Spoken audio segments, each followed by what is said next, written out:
The inspirational leader believes that they can do it. Ideally, you would believe in your team. And if you don't believe in your team, by the way, then you need to probably change your team. So you need to have a group of people who you believe are capable of all sorts of fantastic things. And you need to tell them that you believe that they can do it. So for each person you've got, ideally you'd be thinking, what is their potential? What's Fred's potential? And remember, even he probably doesn't know what his potential is. So how do we find out what Fred's potential is? And the answer is try giving him more and see what happens. And give him support, give him training and coaching, but give him more and see how much he can grow. And you can say to him, look, I want to give you more because I think you can do it. Don't say, I'm going to see if you can do it. Say, I think you can do it, and give him more and more. And it is actually amazing what people are capable of. A friend of mine had a car crash and he was out of his company for about a year. And the company was fine while he was away. It didn't expand into new strategic areas. It just carried on doing what it was doing. But it had a good year without him. And what basically happened was that his staff stepped up and did all the things that he was doing.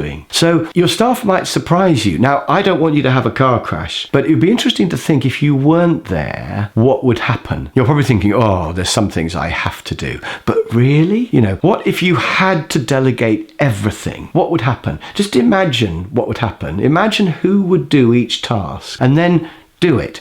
Have a pretend car crash. Imagine just delegating everything. So I think a good way to do this would be to make a list of all the things that you can delegate and all the things that you can't, and then delegate both. Now, obviously, all the things you can delegate, why are you not already delegating them? It might be that your people are a bit busy or whatever, so you might have to gradually feed them stuff. You might even have to employ an extra person, but definitely delegate the things that you can delegate. What about the things that you can't?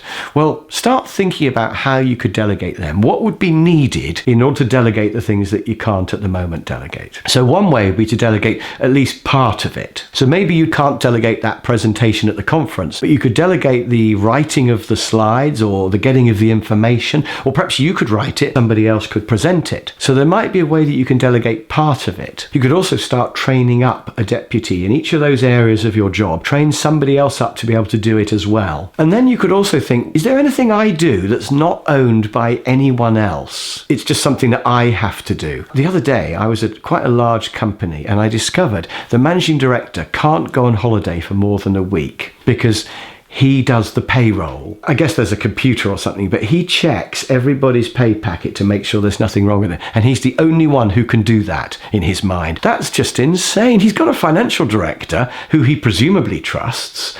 So there shouldn't be anything that only you can do, because then you can't even go on holiday. You can't get promoted, you can't leave, you can't be ill. That's just mad. So what is there that is only owned by you? And can you delegate that? And what is there that isn't owned by anyone? That's just sort of, it might get done, it might not. Because everything needs to be owned by somebody. Even the watering of the plant in reception, that should be somebody's job to do that. Because otherwise it may not get done. So if you're going to delegate something big, remember there's two parts to this. There's the planning and the doing. So you could delegate the planning. They decide how to do it.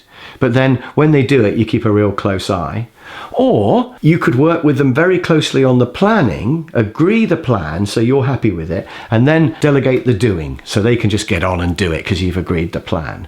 So you could certainly delegate one or other of those. Lots of the planning could be delegated or lots of the doing. And then you can gradually move towards delegating both the planning and the doing of these difficult big tasks. So that's your challenge. Think about something big that you can't delegate at the moment and think, how am I going to get to a point where I can delegate this? And maybe even do a list of everything that you do and gradually work on delegating the whole lot. Don't worry, you will never delegate yourself out of work because you will have more time then for thinking about the vision and spending your time on communicating and developing your people, which is really what you're there for.